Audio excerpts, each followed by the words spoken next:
My channel daily logs. ಇವತ್ತು puliyogare powder ಸ್ವಲ್ಪ ಖಾಲಿ ಆಗಿತ್ತು, ಹಂಗಾಗಿ ಪುಳಿಯೋಗರೆ ಪೌಡ್ರು ಹೆಂಗೆ ಮಾಡೋದು ಅಂತ ನೋಡೋಣ. 2 ಸ್ಪೂನ್ ಎಣ್ಣೆ ಹಾಕ್ಕೊಂಡು, ಯಾರೆಲ್ಲ ನಮ್ಮ ಚಾನಲ್ ನೋಡ್ತಾ ಇದ್ದೀರಾ ಪ್ಲೀಸ್ ಸಬ್ಸ್ಕ್ರೈಬ್ ಮಾಡ್ಕೊಂಡು ನೋಡಿ, ಲೈಕ್ ಮಾಡಿ, ಶೇರ್ ಮಾಡಿ, ಕಮೆಂಟ್. ನಿಮ್ಗೆ ವಿಡಿಯೋ ಇಷ್ಟ ಆದರೆ ಲೈಕ್ ಮಾಡಿ. ಈಗ ಇದಕ್ಕೆ ಬೇಕಾಗಿರೋದು ಈ ಟೇಬಲ್ ಸ್ಪೂನಲ್ಲಿ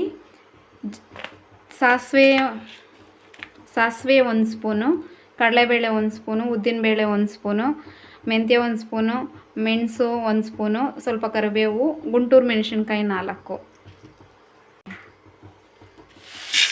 ಕರಿಬೇವು ಸೊಪ್ಪು ಬಿಟ್ಬಿಟ್ಟು ಫಸ್ಟು ಇದನ್ನೆಲ್ಲ ಫ್ರೈ ಮಾಡ್ಕೊಂಡು ಸಣ್ಣ ಉರಿಯಲ್ಲಿ ಇಟ್ಕೊಂಡು ಫ್ರೈ ಮಾಡ್ಕೋಬೇಕು, ಇಲ್ಲಾಂದರೆ ಜಾಸ್ತಿ ಸೀದು ಹೋಗ್ಬಿಡ್ತೈತೆ.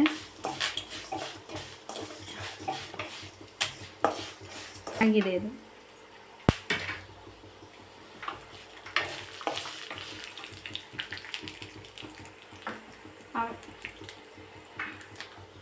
ಈ ಸ್ಪೂನಲ್ಲಿ ಇದು 8 ಸ್ಪೂನ್ ಧನಿಯಾ, 8 ಸ್ಪೂನ್ ಧನಿಯಾ, 16-17 ಮೆಣಸಿನ್ಕಾಯಿ, ಬಾಡಿಗೆ ಮೆಣಸಿನ್ಕಾಯಿ.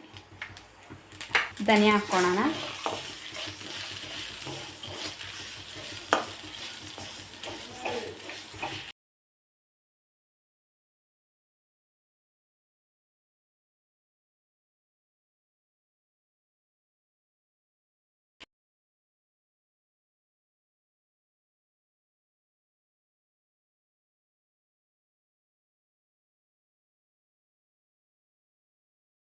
ಪುಳಿಯೋಗರೆ ಪೌಡ್ರ್ ರೆಡಿಯಾಗಿದೆ. ಇದನ್ನು ಒಂದು ಬಾಕ್ಸಲ್ಲಿ ಹಾಕೊಂಡು ಸ್ಟೋರ್ ಮಾಡಿ ಇಟ್ಕೊಂಡು ಸುಮಾರು ಒಂದು 6 ತಿಂಗಳವರೆಗೂ ಸ್ಟೋರ್ ಮಾಡಿ ಇಟ್ಕೋಬೋದು, ಚೆನ್ನಾಗಿರುತ್ತೆ. ಇದನ್ನೊಂದು ಸತಿ ಟ್ರೈ ಮಾಡಿ ನೋಡಿರಿ. ಗೊಜ್ಜು ಮಾಡೋಣ ಬನ್ನಿರಿ. ಎಣ್ಣೆ, ಕಡಲೆಬೇಳೆ, ಸಾಸಿವೆ, ಕಡಲೆಬೀಜ, ಕಡಲೆಬೇಳೆ, ಕಡಲೆಬೀಜ, ಸಾಸಿವೆ ಸ್ವಲ್ಪ ಚೆನ್ನಾಗಿ ಬ್ರೌನ್ ಕಲರ್ ಬರೋವರೆಗೂ ಫ್ರೈ ಮಾಡ್ಕೊಳ್ಳೋಣ. 1 ಮೆಣಸಿನ್ಕಾಯಿ, ಕರಿಬೇವು ಸ್ವಲ್ಪ ಫ್ರೈ ಆಗಿದೆ. ಇದನ್ನೆಲ್ಲ ಎತ್ಕೊಬಿಡೋಣ ಸಪ್ರೇಟಾಗಿ.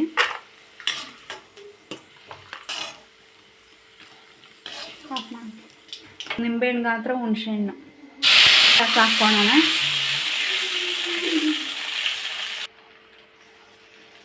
ಸ್ವಲ್ಪ ಬೆಲ್ಲ ಚೆನ್ನಾಗಿ ಕುದೀಲಿ. ರುಚಿಗೆ ತಕ್ಕಷ್ಟು ಉಪ್ಪು.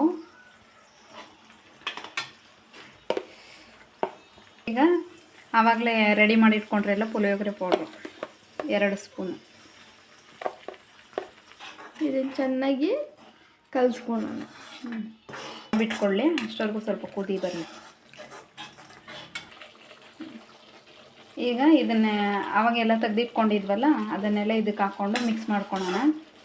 ಸೇಮ್ ಇದು ಅಯ್ಯಂಗಾರ್ ಪುಳಿಯೋಗರೆ ಅಂತಾರಲ್ಲ ಆ ಥರನೇ ಇರುತ್ತೆ, ಸೇಮ್ ಅದೇ ಥರ ಟೇಸ್ಟಾಗಿರುತ್ತೆ. ನೀವು ಒಂದ್ಸತಿ ಟ್ರೈ ಮಾಡಿ. ಎಷ್ಟು ಚೆನ್ನಾಗಿ ಬಂದಿದೆ ನೋಡಿ. ಬಿಸಿ ಬಿಸಿ ಪುಳಿಯೋಗರೆ ಗೊಜ್ಜು ರೆಡಿಯಾಗಿದೆ. ಈಗ ಇದನ್ನು ಆಫ್ ಮಾಡಿಕೊಂಡು ಬಿಸಿ ಅನ್ನಕ್ಕೆ ಕಲಿಸ್ಕೊಂಡು ತಿಂದರೆ ಹೆಂಗಿರುತ್ತೆ ಅಂದರೆ ಚೆನ್ನಾಗಿರುತ್ತೆ. ನೀವು ಒಂದ್ಸತಿ ಟ್ರೈ ಮಾಡಿ. ಸಖತ್ ಟೇಸ್ಟಿಯಾಗಿರೋಂಥ